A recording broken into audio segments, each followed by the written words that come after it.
ஐந்து கரத்தோனை போற்றி, ஆனை முகத்தானை போற்றி, மூஷிக வாகனனை போற்றி, மூலப்பரம்பொருளை போற்றி, சித்தி புத்தி விநாயக பெருமானை போற்றி. குருவே சரணம். இணையத்தால் இணையும் இதயங்களுக்கு வணக்கம். இது மார்கழி மாத ராசி பலன். மார்கழி மாதம் துலாம் ராசிக்கு எப்படி இருக்க போகுது அப்படிங்கிறத பார்க்கலாம். அதுக்கு முன்னாடி மார்கழி மாதம் வரக்கூடிய முக்கிய விசேஷ தினங்கள் அப்படின்னா, மார்கழி 1 டிசம்பர் 17ஆம் தேதி வருது. இது தேவர்களின் விடியற்காலை பொழுது. இந்த நேரத்தில் நம்மளோட வேண்டுதல்களை இறைவனிடம் சொல்லும் போது பார்த்திங்கனாக்கா அது மிக விரைவாக நிறைவேறும் அப்படிங்கிறத நம்ம எதிர்பார்க்க முடியும். டிசம்பர் 23ஆம் தேதி வைகுண்ட ஏகாதசி. அன்றைய தினம் விரதம் இருந்து பரமபத வாசலை அடைந்து பெருமாள் வழிபாடு மேற்கொண்டு நம்ம முன்னோர்களை பரமபத வாசலில் நினச்சிக்கிட்டோம் அப்படின்னாக்கா அவங்களோட ஆசீர்வாதம் நமக்கு கிடைக்கும்.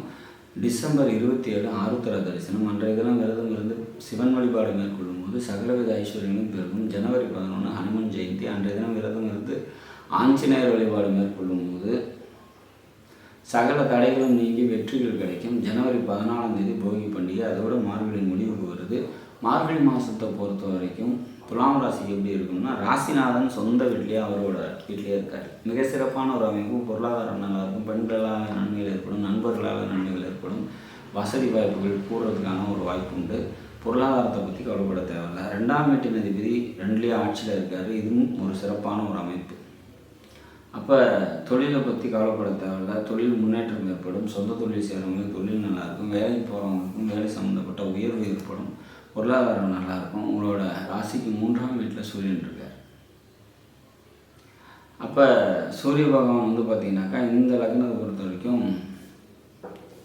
இந்த ராசியை பொறுத்த வரைக்கும் பாதகாதிபதியாக வந்தால் கூட ஒரு மறைவு ஸ்தானத்தில் இருக்கிறது சிறப்பை தரும். பாக்கியாதிபதி வக்ர நிலையில் இருக்கிறாங்க. தந்தையோட தேவையற்ற வாக்குவாதங்களை தவிர்த்துங்க. அவரோட உடல்நிலையில் கூடுதல் கவனமாக இருக்கிறது சிறப்பு. பூமி, இடம் இது சம்மந்தப்பட்ட தொழில் செய்கிறவங்களுக்கு தொழில் நல்லாயிருக்கும். விவசாயிகளுக்கு பார்த்திங்கன்னா விவசாயம் நல்லபடியாக இருக்கும் அப்படிங்கிறத சொல்லலாம். எழுத்து, டாக்குமெண்டேஷன், கம்யூனிகேஷன் தொடர்பான தொழில் செய்கிறவங்களுக்கெல்லாம் தொழில் நல்ல நிலையில் அமையும் அப்படிங்கிறத உறுதியாக எதிர்பார்க்கலாம். இந்த மாதத்தை பொறுத்த வரைக்கும் துலாம் ராசிக்கு 25, 26, 27 3 நாட்கள் சந்திராஷ்டம தினமாக வருது. அன்றைய தினம் முக்கிய முடிவுகளை எடுக்காதீங்க. வெளியூர் பயணங்களை தவிர்த்துருங்க.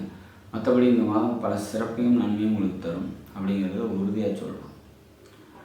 சிவன் வழிபாடு கூடுதல் நன்மையும் சிறப்பையும் இந்த மாதம் உங்களுக்கு பெற்றுத்தரும் அப்படிங்கிறது நம்ம உறுதியாக சொல்ல முடியும். நாட்டு மக்களும் நலமுடன் வாழ நவகிரகங்களை வேண்டி அமைகிறேன். நன்றி.